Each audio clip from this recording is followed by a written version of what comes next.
Hi guys! Para sa mga bago sa channel na to, I'm your Mars Pauline and I do have 4 kids. So this channel is more on motherhood, parenting, travels, food, and everything in between. So kung ganon ang klaseng content na gusto ninyo, consider subscribing onto this channel. And syempre, hit that notification bell na rin para ma-update kayo kapag nag-upload ako.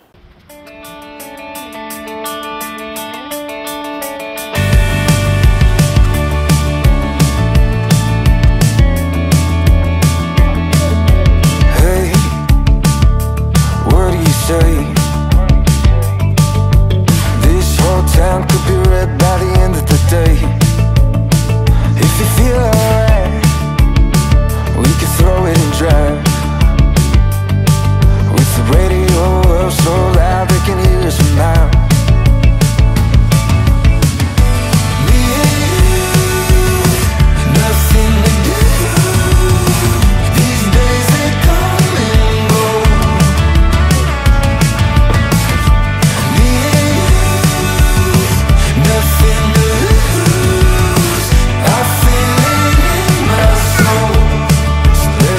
The good times roll. So, ayun na nga, nagpa-check up kami kanina and asthma season. So, 4 yung anak ko, 4 silang lahat. Kailangan may inumin kasama ko. So, 5 kami may iinumin. And aaminin ko, minsan nakakalito kasi iba-iba sila ng dosage, iba-iba sila ng gamot. Kahit magkakapareha sila ng symptoms, minsan may differences. Tapos, iba-iba sila ng oras. Meron 3 times a day, 2 times a day, once a day. So, paano ang ginagawa ko? Every time na may magkakasakit dito sa bahay. So, what I do is nag-charting ako. Yan. Yan, nag-charting ako. And I will teach you right now kung paano to gawin. So, sample na natin. So, si 3D, meron siyang 3 gamot. Kunin nyo muna yung reseta nyo. So, reseta is key. So, habang ginagawa nyo to, kailangan na katabi nyo yung reseta nyo. So, si 3D, meron siyang 3 gamot na kailangan i-take. Tignan natin kay 3D. So, ayan si 3D and then ito yung gamot niya. Unang gagawin ninyo ay kumuha kayo ng papel, tapos hatiin nyo kung ilan yung gamot niya. So, 1, 2, 3.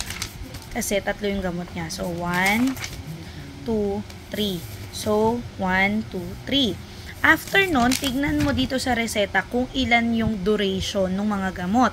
So, ito 2 weeks, 5 days, at saka 7 days. So, ang gagawin mo, i-divide mo naman tong part na to kung ilang araw. So, ihiwalay mo na to kasi dyan mo ilalagay yung pangalan. So, 1, 2, 3, 4, 5, 6, 7. Hatiin nyo siyang paganyan. Nga, lumilipad. Ayan. So, 7. Tapos, susunod nyo naman tignan ilang beses sa isang araw. So, ito, nakalagay dito, twice a week, once a day. Ito, ano ba to? Once a day, 5 days. Tapos, ito, twice a day. So, hahatiin mo na siya ngayon. So, diba, 1, ito yung bilang ng araw. Ito yung gamot. And then, in between, hahatiin mo siya. So, dahil si 3D, puro lang siya twice a day, hinati ko siya sa 2. Ang isang table, ang isang araw, hatiin mo sa 2. So, 1 and 2, AM and PM.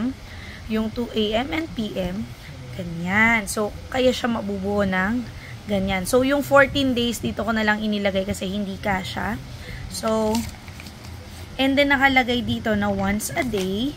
So, i-shade mo, or pwede rin namang hindi, pero ako sinishade ko yung part na hindi ko siya bibigyan para hindi ako malito. Nagets nyo ba? So, ayun yung once, ibig sabihin nito, once a day dahil every morning lang for 14 days. So, every time na paiinumin ko si 3D, lalagyan ko yun ng check dyan para lang maalala ko na napainom ko na ng gamot. Next is prednisone. So, ayun yung next na gamot. Prednisone, 5 ml once a day for 5 days. Prednisone, 5 ml once a day for 5 days. So, 1, 2, 3, 4, 5. 1, 2, 3, 4, 5. Ito yun. And then, this one, syrup siya, 5 ml twice a day, 7 days. So, ito siya. Syrup, 5 ml twice a day. 1, 2, 3, 4, 5, 6, 7. So, hindi ko sinade kasi dapat after niyang mainom yung gamot na yan, lahat yan may check. So, AM, PM first day, AM, PM ng second day, AM, PM ng third day, and so on. So, ganun ako gumawa ng charting ng gamot para sa mga anak ko kasi nga, nakakalito din talaga. Minsan, nabigyan mo na sila ng gamot tapos sasabihin mo, nabigyan ko na ba ng gamot? So, para sure, yun ang aking ginagawa. So, ito naman kay, hindi, wala si Moy once a day lang yan. So, here, ito naman yung kay Maymay, kay Fort. So, ganun din, prednisone, salbutamol, amoxicillin. So, pagtatabi-tabihin ko lang sila na ganyan, and makikita ko na. And then, yung gamot nila, magkakahiwalay sila per pouch. Hindi ko sila pinagsasama-sama. And then, mamaya, ilalagay ko yan sa isang basket para, di ba? Parang ready na ako mag-rounds sa aming kwarto. So, that is how you do the charting. I do hope it helped you. So, stay healthy, everybody. So, hika season. So, ayun na nga. So, thank you for watching.